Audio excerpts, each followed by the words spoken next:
एक लीला आती है कि एक बार ठाकुर जी से रूठ गई किशोरी जी। ठाकुर जी बोले आप रूठ क्यों गई?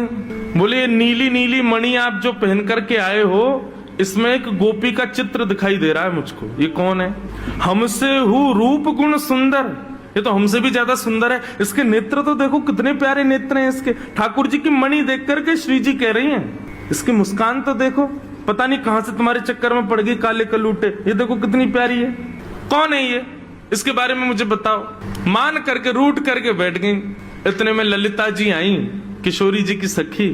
ठाकुर जी से बोली, कहा भयो आज श्री जी नाराज क्यों हैं?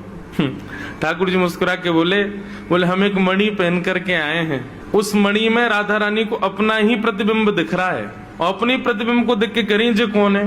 ये हमसे भी ज्यादा सुंदर है, ये इतनी हंस क्यों रही है, इसकी आंख इतनी सुंदर क्यों है, ये तुम्हारे चक्कर में कहां से पड़ गई? इस बात से मान करके बैठी। इतनी बोली है राधा रानी। तो राधा रानी मान करती हैं, पर एक दिन किशोरी जी ठाकुर जी से बोली कि आज आप मान करो। ठाकुर जी बोले नहीं आप ही करो, हमसे मत करवाओ। श्री जी बोली नहीं आप रोज मनाते हो हमको, हम आज मनाएंगी आपको, आप मान करो। ठाकुर जी बोले रहने दो ना, आप बड़ी कोमल हो, कहां तक मनाओगी हमको? नहीं हम मनाएंगी आपको, आप मान करो। ठाकुर जी बोले देख लो हम कर लेंगे। फिर बोले नहीं करो। सोई ठाकुर जी ने मान कर लिया। ठाकुर जी रूठ के बैठ गए श्री जी से।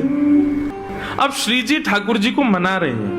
कभी ठाकुर जी की मनपसंद वस्तु बना के लावे, कभी ठाकुर जी का मनपसंद राग गा के सुनावे, कभी ठाकुर जी को नृत्य करके दिखावे, कभी ठाकुर जी के सामने उनका मनपसंद श्रृंगार करके आवे। सब प्रकार से श्री जी ने मनाने का प्रयास किया, लेकिन ठाकुर जी नहीं माने। और मान लीला का ये नियम है कि सूर्यास्त तक मना सको तो मना लो, सूर्यास्त के बाद मान खत्म हो जाएगा। यदि मान में मना लिया तो मनाने वाला जीत जाएगा, और यदि मान सूर्यास्त तक नहीं मना पाए तो इसने मान किया वो जीत जाएगा। कैसा प्रेम है। सूर्यास्त हो गया महाराज। सूर्यास्त होके श्री जी आके बगल में बैठ गए। बोले ठीक है हम हार गए, अब मान छोड़ दो। लेकिन ठाकुर जी बिना कुछ बोले मान में ही चले गए। श्री जी बोली ये नियम नहीं है, सूर्यास्त के बाद मान खत्म करना होता है, आप तो मान में ही जा रहे हो। ठाकुर जी कुछ नहीं बोले, चले गए नंद भवन। श्री जी को रात भर नींद नहीं आई। बोले कि ऐसा कैसा मान किया कि रात में बात भी नहीं करके गए। दूसरे दिन फिर ठाकुर जी गौचारण के लिए आए। श्री जी आई, ठाकुर जी अभी भी मान में ही बैठे थे। श्री जी बोली देखो ये बहुत ज्यादा हो रहा है, आप कल से मान करके बैठो, रात में बात भी नहीं करके गए और अभी भी मान कर रहे हो। फिर श्री जी मनाने लगी, ठाकुर जी फिर नहीं माने, और रात में फिर बिना बात किए चले गए। 2 दिन हो गए, अब तो श्री जी से सहन नहीं हुआ। इतनी व्याकुल हो गई श्री जी।